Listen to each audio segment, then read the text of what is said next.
స్టూడెంట్స్కి ఇప్పుడు main important time USA రావాలనుకున్న స్టూడెంట్స్ ఎవరైనా ఉన్నారో వాళ్ళు ఇప్పుడు జూన్ ఇంటేక్కి కానీ లేకపోతే నెక్స్ట్ ఇంటేక్ ఎవరైతే వస్తున్నారో వాళ్ళంతా ఇంకా ఇంటర్వ్యూలు అయితే స్టార్ట్ అవుతున్నాయి. కాబట్టి మీరు మీ మెయిన్ I-20 అనేది కరెక్ట్గా చూసుకోవాలి. ఇంటర్వ్యూకి వెళ్ళేటప్పుడు I-20లో ఏమైనా మిస్టేక్స్ ఉన్నాయా ఏంటి అనేది చూసుకుంటే తీరా ఇంటర్వ్యూకి వెళ్ళిన తర్వాత ఒక్కొక్కసారి మిస్టేక్స్ ఉంటే వాళ్ళు ఏంటంటే ఇంటర్వ్యూ క్యాన్సిల్ చేసేసి వెంబటే మళ్ళీ నెక్స్ట్ అపాయింట్మెంట్ బుక్ చేసుకుని రమ్మని పంపిస్తూ ఉంటారు.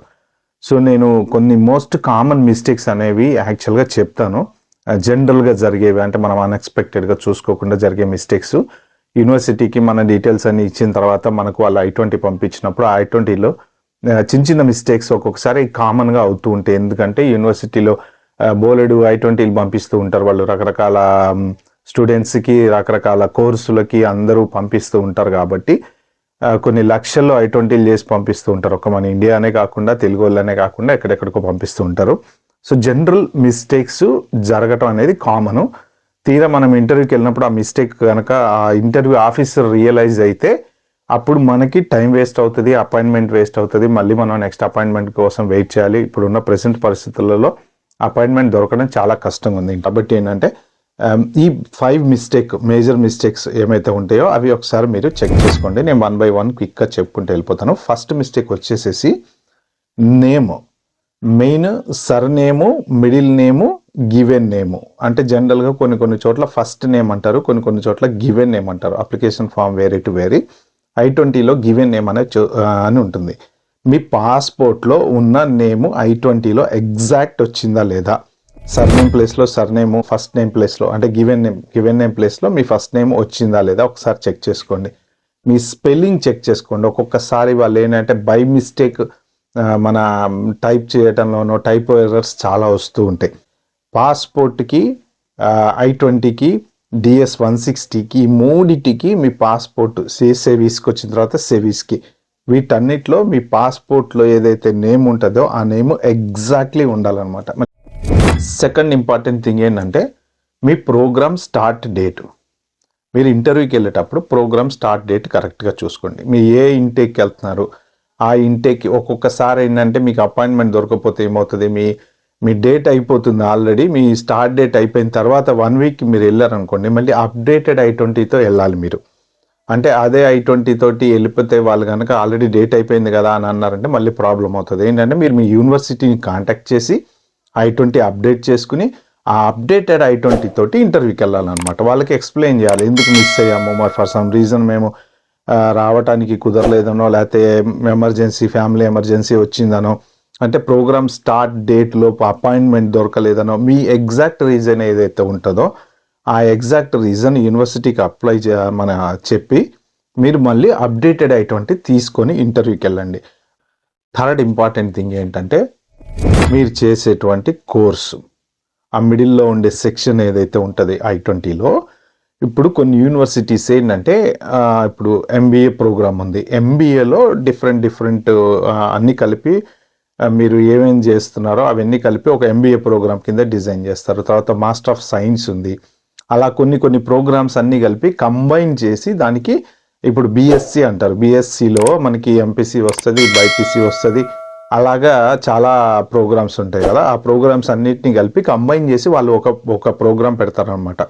బట్ మీరు ఈ వీసా ఇంటర్వ్యూకి వెళ్ళినప్పుడు ఏంటంటే నేను చదివేది బయోమెడికల్ సైన్స్, ప్రోగ్రామ్ మాత్రం వాళ్ళు మాస్టర్స్ ఆఫ్ సైన్స్ అని రాస్తారని చెప్పి మీరు డీటెయిల్డ్గా ఎక్స్ప్లెయిన్ చేయండి. అంటే మీ కోర్స్ ఏదైతే ఉందో ఆ కోర్స్ ఎగ్జాక్ట్లీ I-20లో కనుక లేకపోతే వాళ్ళకి చెప్పండి. దీని మొత్తం టోటల్ ప్రోగ్రామ్ నేమ్ వచ్చేసి మాస్టర్స్ ఆఫ్ సైన్స్ అనో, లేకపోతే MBA అనో, లేకపోతే దాంట్లో 9 చదివే కోర్సు ఇది అని చెప్పేసి వాళ్ళకి డీటెయిల్గా ఎక్స్ప్లెయిన్ చేయండి. ఎందుకంటే ఇప్పుడు మీరు ఆ యాక్సెప్టెన్స్ లెటర్ తీసుకొని వెళ్ళినప్పుడు మీ కోర్స్ ఒకటి ఉంటుంది, అక్కడ I-20లో వాళ్ళు ఫిలప్ చేసేది ఒకటి ఉంటుంది. సో ఇది మ్యాచ్ కాకపోతే వాళ్ళు ఏంటంటే మరి నువ్వు చదివే కోర్స్ ఇందులో లేదు కదా అంటారు అనమాట.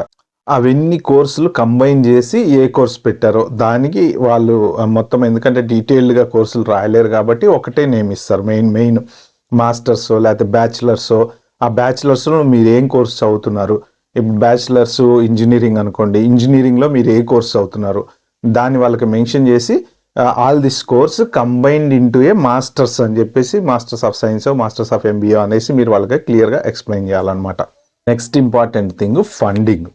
ఈ ఫండింగ్ సెక్షన్ వచ్చేసి మీరు ఆఫీసర్కి కరెక్ట్గా చెప్పాలి. వాళ్ళు ఏంటంటే కొంత అక్యుములేట్ చేసి ఇస్తూ ఉంటారు I-20లో. అంటే ఇప్పుడు మీ దగ్గర ఎక్స్ట్రా ఫండింగ్ ఉంది, 2 years సరిపోని ఫండింగ్ ఉంది, కానీ వాళ్ళు ఏంటంటే ఆఫర్ లెటర్లో ఫస్ట్ 1 yearకే మెన్షన్ చేస్తారు. బట్ మీరు వాళ్ళకి చూపించిన ప్రూఫ్ ఆఫ్ ఫండ్స్లో 2 yearsకి చూపించారు అనుకోండి, ఆ బ్యాంక్ స్టేట్మెంట్స్ అవి ఏవైతే పెడతారో మళ్ళీ మీరు వీసా ఆఫీసర్ దగ్గరికి తీసుకెళ్ళినప్పుడు వాళ్ళు చూపించిన ఫండింగ్ ఒకటి ఉంటుంది, ఇక్కడ ఒకటి ఉంటుంది. కాబట్టి ఏంటంటే మీరు యూనివర్సిటీని రిక్వెస్ట్ చేసి మీరు ఎంత ఫండ్ చూపించారో అంత ఫండ్ 2 yearsకి అయితే 2 yearsకి, లేకపోతే 1 yearకి చూపించారంటే 1 yearకి ఆ చూపించి మీరు కరెక్ట్గా తీసుకొని ఆ ఫండ్ని వాళ్ళకి పర్ఫెక్ట్గా ఎక్స్ప్లెయిన్ చేయాలన్నమాట.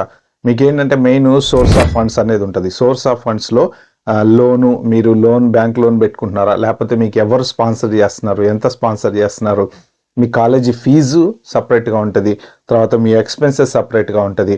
ఈ స్పాన్సర్షిప్ ఎవరైతే చేస్తున్నారో ఎంత స్పాన్సర్ చేస్తున్నారు, ఫీజు ఎంత స్పాన్సర్ చేస్తున్నారు, లోన్ ఎంత స్పాన్సర్ చేస్తున్నారు, ఈ డీటెయిల్స్ అన్నీ కరెక్ట్గా ఉండాలి. మీరు వీసా ఆఫీసర్కి చూపించేటప్పుడు I-20లో ఒకటి, మళ్ళీ మీరు చెప్పేది ఒకటి ఉండకూడదు. I-20లో ఏదైతే ఉందో దాని ప్రకారం మీకు బ్యాంక్ స్టేట్మెంట్లు మ్యాచ్ అవుతున్నాయా లేదా, అంటే లోన్కి లోన్ లెటరు, ఇక నాకు 50 lakhs లోన్ లెటరు. సో తర్వాత మీ ఎక్స్పెన్సెస్, ఆ 1 yearకి సరిపడా ఎక్స్పెన్సెస్ ఏవైతే ఉన్నాయో అది చూపిస్తారు కదా. ఇవన్నీ కూడా పర్ఫెక్ట్గా మీరు ఫండింగ్ ఏదైతే యూనివర్సిటీకి సబ్మిట్ చేశారో సబ్మిట్ చేసిన ఫండింగ్ వాళ్ళు కరెక్ట్గా I-20లో ఇచ్చారా లేదా చూసుకోండి. ఒక్కొక్కసారి ఏంటంటే మీకు ఇచ్చిన, ఇప్పుడు మీరేమో ఫండింగ్ 2 yearsకి చూపించారనుకోండి, వాళ్ళు I-20 1 yearకి ఇచ్చారనుకోండి, మళ్ళీ అక్కడ మిస్ మ్యాచ్ అనేది అవుతుంది కదా. సో అది క్లియర్గా చూసుకోవాలి. సోర్స్ ఆఫ్ ఫండ్స్ అనేది కూడా చాలా క్లియర్గా చూసుకోవాలి. డివైడ్ చేసి ఇస్తున్నారా లేకపోతే కంబైన్ చేసి ఇస్తున్నారా, ఆ టోటల్ ఫిగర్ ఏదైతే ఉంటుందో I-20లో వాళ్ళు మెన్షన్ చేసిన total college fee plus expenses అవన్నీ కలిపి మీకు ఏమేమైతే ఉన్నాయో అవన్నీ యాడ్ చేశారా లేదా చూసుకోవాలి. నెక్స్ట్ స్కాలర్షిప్ కనుక మీకు ఒకవేళ ముందే అప్రూవ్ అయిపోతే స్కాలర్షిప్ అమౌంట్ దాంట్లో వాళ్ళు మెన్షన్ చేశారా లేదా అది కూడా క్లారిటీగా చూసుకోవాలి. వీసా ఆఫీసర్కి చూపించేటప్పుడు ఎక్కడ కూడా ఫండింగ్ విషయంలో మిస్ మ్యాచ్ అనేది అస్సలు రాకూడదు. ఇంకా లాస్ట్ ఇంపార్టెంట్ థింగ్ ఏంటంటే I-20లో మీరు సిగ్నేచర్ చేయాలి. Student signature compulsory. చాలామంది ఏంటంటే అలాగే వెళ్ళిపోతుంటారు సైన్ చేయకుండా. అక్కడికి వెళ్ళిన తర్వాత ఆఫీసర్ మంచోడై మీరు I-20లో సైన్ చేయలేదు, సైన్ చేయండి అంటే ఓకే, లేదు నువ్వు సైన్ చేయలేదు కదా, నువ్వు మళ్ళీ అపాయింట్మెంట్ క్యాన్సిల్ చేస్తాను, నువ్వు మళ్ళీ సైన్ చేసుకుని ఇంకొక అపాయింట్మెంట్ తీసుకుంటారా అని అంటే, సో ఇలాంటి మిస్టేక్స్ కూడా ఒక్కొక్కసారి జరుగుతూ ఉంటాయి అనమాట. అంటే మనం కొంత ఓవర్ కాన్ఫిడెన్స్లోనో లేకపోతే చూసుకోకుండానో అలా వెళ్ళిపోతూ ఉంటాము. ఏజెంట్ ద్వారా వెళ్ళే వాళ్ళైతే ఒక్కొక్కసారి ఏజెంట్ చెప్పకపోవచ్చు. కాబట్టి మీరు I-20 ఫామ్లో కంపల్సరీ సిగ్నేచర్ చేయాలి. ఒకవేళ మీరు బ్యాచిలర్ ప్రోగ్రామ్స్ కనుక ఎవరైనా వెళ్తుంటే, అంటే బిలో 18 years ఉండి డిగ్రీ చదవటానికి కానీ వేరే ఏదైనా కోర్సులకు కనుక మీరు వెళ్తుంటే కనుక మీ పేరెంట్స్ సైన్ చేయాలి. బ్యాచిలర్స్కి మన 18 years లోపు వాళ్ళకి, 18 years అబోవ్ అయితే స్టూడెంటే సైన్ చేయాలి. కంపల్సరీ సైన్ అయితే చేయండి, మర్చిపోవద్దు. సో ఈ 5 మీరు ఒక్కసారి కరెక్ట్గా I-20 చెక్ చేసుకున్న తర్వాతే ఇంటర్వ్యూకి వెళ్ళండి. ఉన్న ఒక్క ఇంటర్వ్యూ స్లాట్ వేస్ట్ అయితే చేసుకోకండి. ఈ 5 most common questions, most important questions for I-20కి. సో ఇవి మాత్రం జాగ్రత్తగా చూసుకోండి. ఈ వీడియో కనుక మీకు నచ్చినట్లయితే please like, share, subscribe to my channel for more videos like this. Thank you.